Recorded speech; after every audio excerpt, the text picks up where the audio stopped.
This video is one of the reasons why I was brave enough to say publicly that I do not support the current president getting a term extension without a referendum.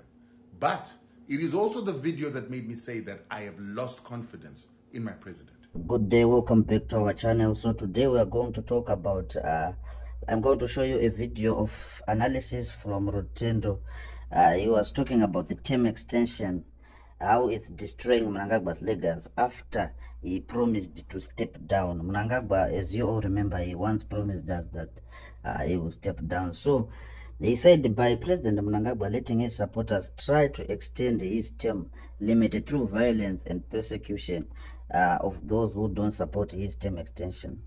After saying that he is a constitutionalist who will step down when the time is right, he said this in 2024. He is now staining his own legacy, as it now seems that he is like another power-hungry president who doesn't want to live. So, without wasting much of your time, watch this. This video is one of the reasons why I was brave enough to say publicly that I do not support the current president getting a term extension without a referendum. But it is also the video that made me say that I have lost confidence in my president. Listen to this. Besides being a soldier, I'm a trained lawyer.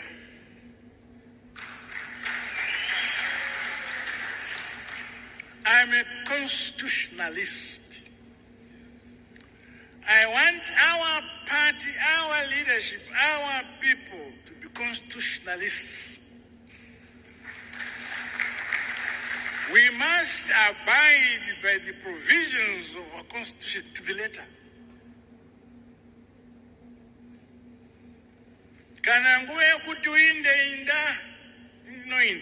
And there it is.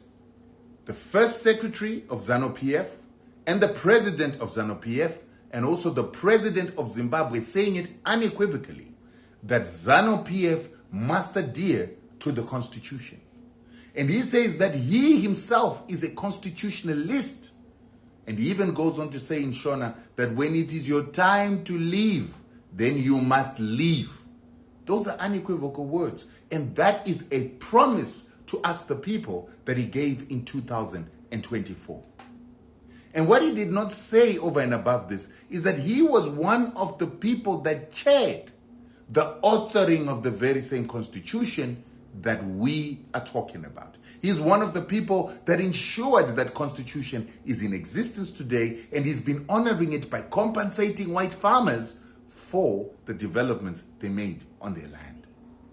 So it then does not make sense when ZANU-PF seeks to extend his term limit and the term limit of parliament without going to referendum. And right now, ZANU-PF has been arguing that they want to extend his term limit from 5 years to 7 years. And they've been saying that they want to do that without going for referendum because they say that it is not required for them to go to a referendum. So according to the Zimbabwean constitution that was authored by a committee known as COPAC, which was chaired by guess who?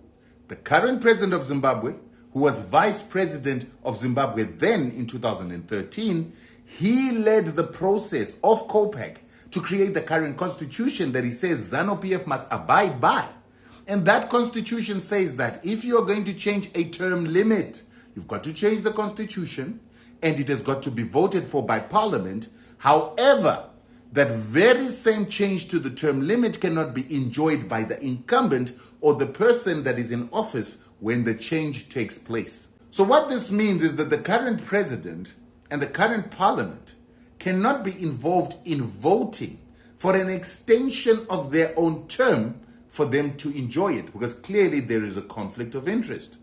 So our constitution put a safeguard to ensure that those that vote for a term extension will not enjoy it. However, they can also change the constitution to ensure that they can enjoy this extension of the term limit during their tenure. But this means that they have to put another bill, and that bill has got to go for a referendum.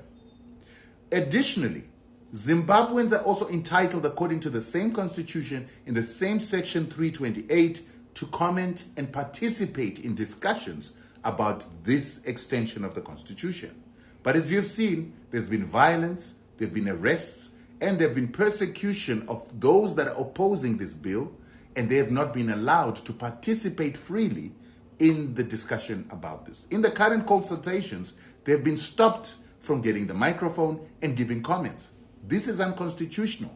So my issue with the current president is we've seen him keep silent when people are being stopped from participating in discussing this constitutional amendment.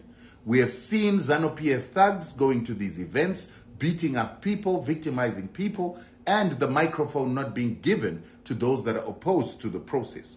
This makes the whole process illegitimate, unconstitutional, and the president who says that he will go when the time is right and ask ZANU-PF to be constitutional says nothing and does not condemn these behaviors. This looks like he's condoning this criminality because he wants to benefit from the process.